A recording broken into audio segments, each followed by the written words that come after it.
This is Special Access Need to Know Wednesday, Florida Maquis Patreon channel. If you are here, you are at the $10 subscription level.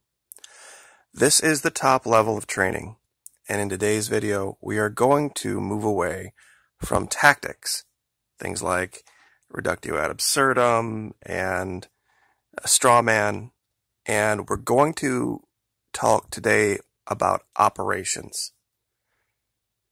Now that we know how to construct a PSYOP and the tactics,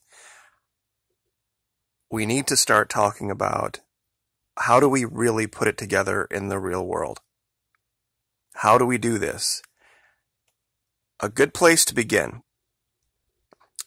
to understand this is the mainstream media.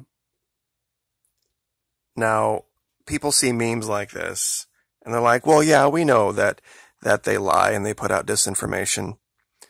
There's 3 levels of information manipulation that happens with the mainstream media. Level 1 is suppression. There is a truth that they do not want you to know. So that information has to be actively suppressed. That's step 1. Step 2. They have to distract you, which means that even though they've suppressed the information, people are still going to go look for it. They have to distract you from doing that. They have to give you another carrot to chase. That's a completely different level. And then, of course, there's level 3, the actual disinformation itself, their version of the truth.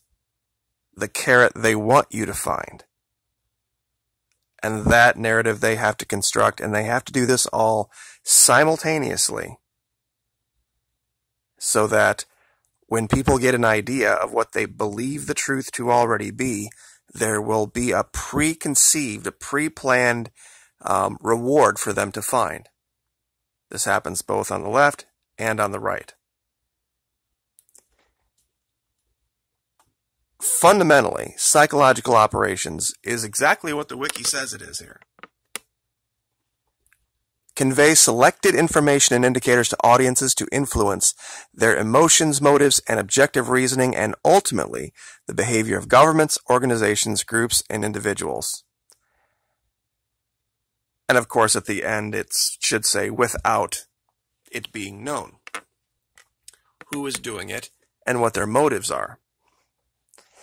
It's changed a great deal since my time in the military because there was no web. There was no www.anything when I was in. It was just in the early stages of ARPANET, and it was not used for these things. Here they talk about white, gray, and black PSYOPs.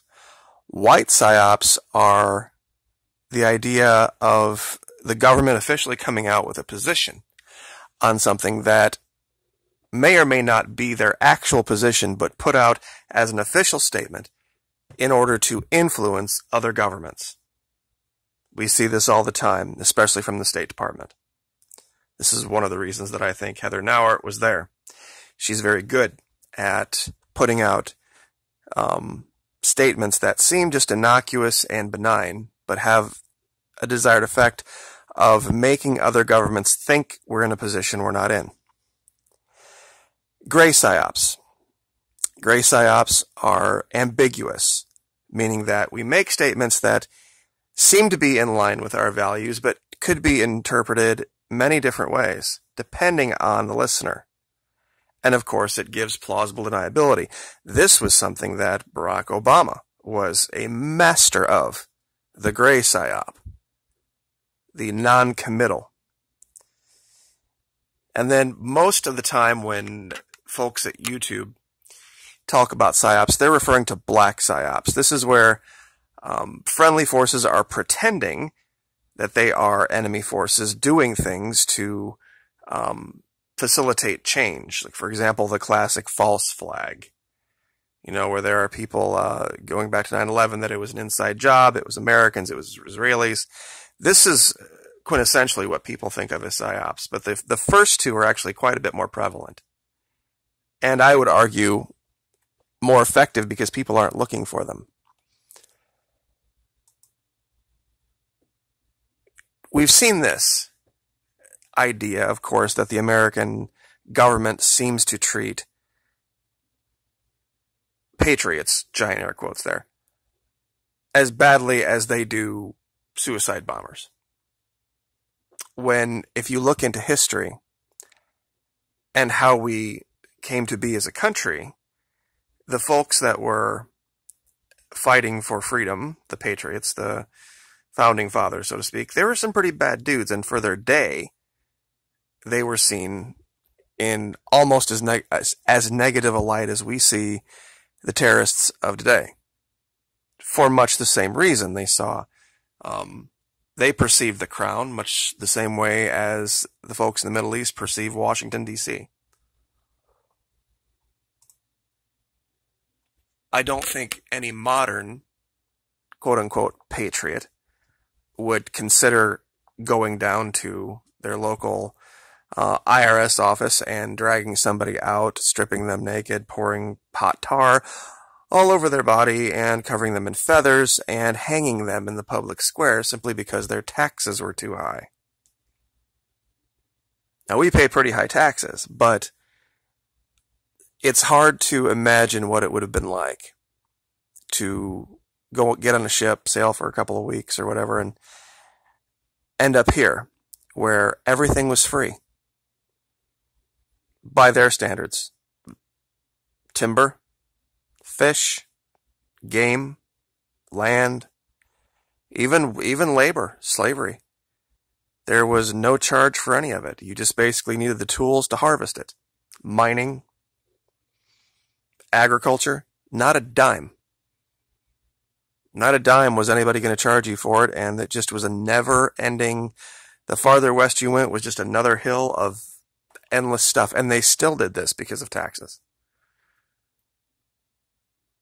If we had free everything, if you could just go down to Walmart, go down to Home Depot, go down to any supply store and just take off the shelf what you wanted to build whatever you want, I don't think many people in America would have a problem with taxes if that's all they had to pay. But it kind of goes to show what happens sometimes when people get bit by the greed bug. I say this in conjunction with what I talked about earlier because of the psychological operations aspect of it. When we think we understand history, or we think we understand the lies from the media, but we don't put them in the proper context or understand the other aspects of the lies, that's where we can actually be running psyops on ourselves. And those that are attempting to manipulate us find themselves in a position of having to either refute themselves and out the game, or going even farther down the rabbit hole, and it's the whole, oh, what a tangled web we weave when first we practice to deceive kind of thing. And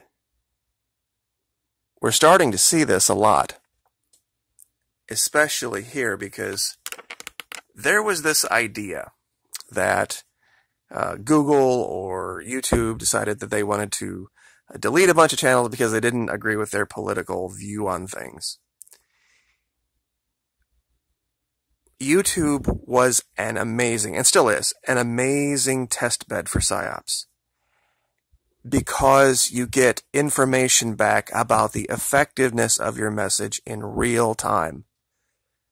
I don't know how many people I have out there listening right now that are actual creators, but when you become a creator and you get to a certain level and you go through the analytics side, you get all sorts of information about your audience, what they're watching, how long they're watching, what they like, what they don't like. And to a psychological operations unit, it is a treasure trove. It is such an effective tool. And the money's not bad either if you know what you're doing. But the problem with this is that I really don't think all of those channels that quote-unquote got purged really got purged. I think it was a convenient exit for them, because they built up during the years of Obama, and nothing at Google changed. There was no huge shakeup or huge management takeover that caused this quote-unquote purge. meaning that if the people at Google and YouTube had such a problem with right-wing this or right-wing that or right-wing the other, those channels would have never gotten that big to begin with. They would have been suppressed from the beginning. You see, the purge, I think, was just a convenient exit. That these channels had to figure out a way to disappear, mission having been completed, and then find a scapegoat.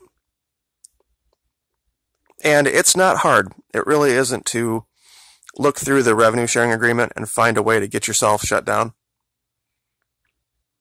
There's all sorts of ways you can do it. And not that you would want to as a goal, but if your goal was to exit strategically and not have anybody ask questions afterward about you as the channel operator, that would be the way to do it. Blame YouTube.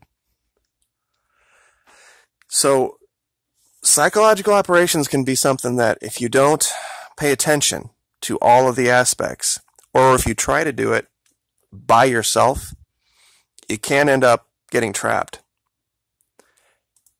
You need a lot of different minds, a lot of different people looking at things. The left has gotten trapped on this so many times. This is the first time I've actually seen the right get trapped this badly, especially with Fox bailing on Trump now.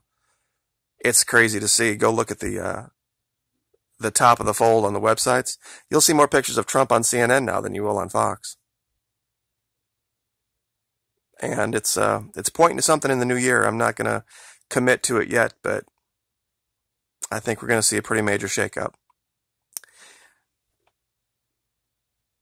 I guess we will leave that there without opening a whole nother can of worms that would make me talk for another 15 minutes. But just understand, psychological operations, once started, can get a life of their own. And it's not like you can just turn them on and turn them off. Once the journey starts down the rabbit hole, there's going to be all sorts of off-roads and offshoots and unintended consequences that are going to have to be planned for. So, you guys have a great night. Like, share, subscribe, and we will see you next time. Thank you.